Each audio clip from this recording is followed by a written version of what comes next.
मला भविष्यामध्ये काय काम करायचं आहे त्यासाठीच तर मी ही निवडणूक लढते आहे। पण 15 वर्षात तुम्ही काय काम केलं हे आता जनता खऱ्या अर्थानं प्रत्येक गावामध्ये जाऊन विचारते आहे। हा सगळ्यात महत्त्वाचा प्रश्न आहे आणि शिवसैनिकांच्या मनगटातली ताकद ही येत्या 20 तारखेला आपल्याला दाखवून द्यायची आहे। हा आदरणीय उद्धवसाहेब ठाकरेंनी माझ्यावरती दाखवलेला विश्वास नव्हे तर संपूर्ण महिला वर्गाचा झालेला हा सन्मान आहे, याचा उल्लेख आपण आवर्जून या ठिकाणी केला पाहिजे। आज या निवडणुकीला सामोरं जाण्याचं ठरवत असताना काही धोरणात्मक मुद्दे आणि एक विजन डोळ्यासमोर ठेवून या निवडणुकीला सामोरं जाण्याचं ठरवलं।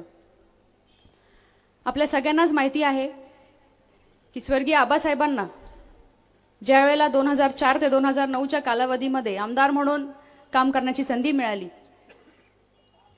एक धोरणात्मक विचार डोळ्यासमोर ठेवून माझ्या मतदारसंघाला कशा पद्धतीने मी प्रगतीपथावरती आणीन या हेतूने त्यांना मिळालेल्या कारकिर्दीमध्ये प्रत्येक व्यक्तीला नव्हे तर बहुजन समाजाला न्याय देण्याचं काम केलं, त्यांना प्रयत्न केला। आज दुर्दैवाने 2009 पासून ते आतापर्यंत कुठली राजकीय संधी त्यांना प्राप्त झाली नाही, म्हणून ते कधी शांत बसले सुद्धा नाहीत। कारण त्यांची नाळच या जनतेशी जोडली गेल्या असल्या कारणाने माझा जन्मच हा जनतेच्या सेवेसाठी झालेला असताना त्यांच्या शेवटच्या श्वासापर्यंत ते कायमच झटत राहिले। आज दुर्दैवाने ते आपल्यामध्ये नसले तरी सुद्धा त्यांचेच हे विचार आणि त्यांचे स्वप्न पुढे घेऊन जाण्याचं काम त्यांची मुलगी म्हणून आज मी या ठिकाणी निश्चितपणाने करण्याचा पण केलेला आहे। या मतदारसंघामध्ये आपण जर का बारकाईने विचार केला तर 15 वर्ष सातत्याने ज्यावेळेला इथल्या आमदारांना जनतेने निवडून दिलं, त्यांनी नेमका विकासात्मक दृष्टिकोन डोळ्यासमोर ठेवून धोरणात्मक असा काय विचार या मतदारसंघासाठी केला, हा सगळ्यात महत्त्वाचा प्रश्न आज प्रत्येक जनतेसमोर पडलेला आहे। आज प्रत्येक गावामध्ये, तालुक्यातील प्रत्येक गावामध्ये जात असताना निश्चितपणाने जर का या ठिकाणी लोक कोणाचा उल्लेख करत असतील तर मला अभिमान आहे मी कोणाची मुलगी असल्याचा की स्वर्गीय आबासाहेबांचं नाव घेतल्याशिवाय जनता थांबत नाही। लोकप्रतिनिधी म्हणून निश्चितपणाने आपल्याला मिळालेल्या संधीमध्ये आपण कशा पद्धतीने काम करायला पाहिजे याची शिकवण कायमच आबासाहेबांनी दिली। आज या मतदारसंघाचा जर का आपण बारकाईने विचार केला तर ज्या पोलादपूर सारख्या आपण अतिशय पवित्र अशा भूमीमध्ये आपण सगळेजण उपस्थित राहत असताना या तालुक्याला एक ऐतिहासिक, सांस्कृतिक आणि सांप्रदायिक असा वारसा संपन्न असणारा हा तालुका आहे। असं कोणतं धोरणात्मक काम या तालुक्यात सुद्धा त्यांनी केलेलं आहे, त्यांनी या माध्यमातून दाखवून द्यावं। आज ज्या ज्या गावामध्ये मी जाते त्या गावामध्ये सुद्धा मूलभूत प्रश्नांना घेऊन सुद्धा अजूनही आपला हा मतदारसंघ वंचित आहे। ही खऱ्या अर्थानं आपल्या सगळ्यांसाठी एक दुर्दैवाची बाब आहे। या निवडणुकीला सामोरं जात असताना प्रामुख्याने मुद्दे जर का कुठले डोळ्यासमोर ठेवलेले आहेत तर ते आहे रोजगार। कारण स्वर्गीय आबासाहेबांचं एक स्वप्न होतं की पोलादपूर सारख्या दुर्गम भागामध्ये सुद्धा मिनी MIDC व्हावी, यासाठी ते कायम प्रयत्नशील राहिले। आज तेच धोरण पुढे घेऊन जात असताना ह्या संपूर्ण मतदारसंघामध्ये नव्हे तर ह्या तालुक्यामध्ये सुद्धा भविष्य काळामध्ये एक मिनी MIDC व्हावी यासाठी मी भविष्य काळात निश्चितपणाने प्रयत्नशील राहणार आहे। आज महिला या नात्याने संपूर्ण महिला वर्गाचा जर का प्रत्येक तालुक्यातील या गावामध्ये आपण जर का उत्साह पाहिला तो अत्यंत लक्षणीय मला पाहायला मिळतो। कधीच माझी महिला भगिनी उमराच्या बाहेर सुद्धा येत नव्हती, आज ती प्रत्येक ठिकाणी बाहेर येते आहे, ती बोलते आहे, कारण तिलाच या मतदारसंघामध्ये परिवर्तन हवं आहे। म्हणून भविष्य काळामध्ये तिच्यासाठीचा सुद्धा हा लढा देण्यासाठी मी सज्ज झालेली आहे। आज बचत गटाच्या माध्यमातून आपण चांगल्या पद्धतीने छोटे खाणी का होईना आपला व्यवसाय पुढे घेऊन जात असताना कुठेतरी त्यांना मार्केट उपलब्ध करून देण्याचं काम सुद्धा मला माझ्या माध्यमातून करायचं आहे। आणि फक्त केमिकल झोन म्हणून जरी आपल्या महाड MIDCची ओळख असली तरी सुद्धा भविष्य काळामध्ये लघु उद्योगाच्या माध्यमातून महिला भगिनींना सुद्धा कसं सक्षम करता येईल यासाठीचं माझं धोरण असणार आहे।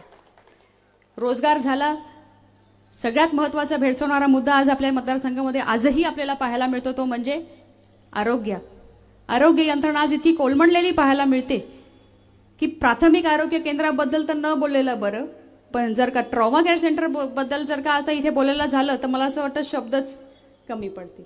या अशा पद्धतीची अवस्था या मतदारसंघामध्ये गेले 15 वर्षापासून आपण सगळेजण सहन करत आलेलो आहोत। या सगळ्या गोष्टी भविष्य काळामध्ये आपल्याला सुधारायच्या असताना जास्तीत जास्त अद्ययावत असा हॉस्पिटल या मतदारसंघामध्ये कशा पद्धतीने करता येईल ह्याच्यासाठी सुद्धा माझा प्रयत्न राहील, हा निश्चितपणाने आपल्या सगळ्यांना या माध्यमातून मी विश्वास देऊ इच्छिते। आज शैक्षणिक सुविधा सुद्धा या माध्यमातून अद्ययावत कशा होतील यासाठी सुद्धा आपल्याला भविष्यामध्ये चांगल्या पद्धतीचं काम करायचं आहे। या अशा अनेक धोरणांना घेऊन ह्या निवडणुकीला मी सामोरे जात असताना विरोधकांकडून ज्या चुकीच्या पद्धतीनं ज्या काही वल्गना होत आहेत त्याच्या निश्चितपणानं या ठिकाणी आपण बोलावं तितकं कमी आहे. काल झालेल्या त्यांच्या सभेमध्ये त्यांनी त्या ठिकाणी सांगितलं की स्नेहल जगताप ही प्रत्येक गावामध्ये जात आहे. प्रत्येक गावामध्ये जात असताना तिच्या आपण ती गेल्यानंतर त्या गावामध्ये आपण प्रामुख्याने गेलं पाहिजे आणि सांगितलं पाहिजे आणि लोकांनी हे विचारलं पाहिजे की नेमकी तिने काम काय केलं. मला भविष्यामध्ये काय काम करायचं आहे त्यासाठीच तर मी ही निवडणूक लढते आहे. पण 15 वर्षात तुम्ही काय काम केलं हे आता जनता खऱ्या अर्थानं प्रत्येक गावामध्ये जाऊन विचारते आहे. हा सगळ्यात महत्त्वाचा प्रश्न आहे. या मतदारसंघामधून निश्चितपणानं आपण जर का बारकाईने विचार केला तर इथल्या आमदारांनी कायमच या मतदारसंघाला प्रत्येक गोष्टीपासून वंचित ठेवण्याचं काम मात्र चोख केलेलं आहे. प्रगतीपथावरती आणण्याचं काम तर सोडूनच द्या, पण अधोगतीकडे नेण्याचं काम हे त्यांनी इतके उत्तमरित्या केलेलं आहे की ह्याच्यावरती किती आपण बोलत तरी सुद्धा आज आपल्याला वेळ कमी पडेल. पण भविष्य काळामध्ये आपल्याला या सगळ्या गोष्टींचा विचार करत असताना 15 वर्षाचा काळ हा सरून गेलेला असताना ही जी लढाई आहे ही माझ्या भविष्याकरता या माझ्या तरुणांच्या भविष्यासाठीचा हा लढा हा देण्यासाठी मी सज्ज झालेली आहे.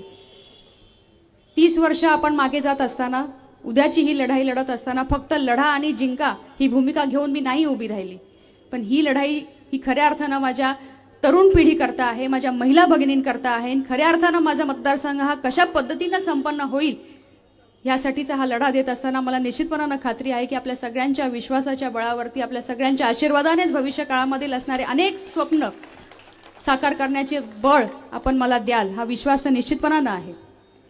या सगळ्या गोष्टी करत असताना आज फक्त आपल्याला आदरणीय उपनेत्यांचं आपलं भाषण ऐकायचंच आहे, पण त्याचबरोबर जाता जाता एवढंच मला बोलायचं आहे की संघर्ष हा शिवसैनिकांना नवीन नाही, संघर्ष हा शिवसैनिकांना नवीन नाही. संघर्ष काळात परिस्थिती जेवढी बिकट असते तेवढ्याच त्या संघर्षाने शिवसैनिक खंबीर आणि आक्रमक होतो. हा शिवसैनिकांचा इतिहास आहे आणि शिवसैनिकांच्या मनगटातली ताकद ही येत्या 20 तारखेला आपल्याला दाखवून द्यायची आहे. ना भूतो ना भविष्यती असा इतिहास घडवत असताना या क्रांतिकारी भूमीमधून या मतदारसंघातून आता मशालच पेटेल यासाठी आपण सगळ्यांनी सज्ज होऊयात.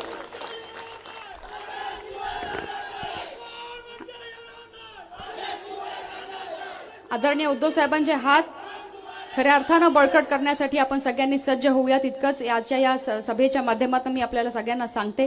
आपण एकदा मला संधी द्या, आपल्या सगळ्यांनाच हेवा वाटेल असं काम माझ्या हातून निश्चितपणानं घडेल हा विश्वास सुद्धा या बैठकीच्या माध्यमातून देते आणि थांबते. जय हिंद, जय महाराष्ट्र. तुम्ही पाहत आहात विस्टा न्यूज मराठी.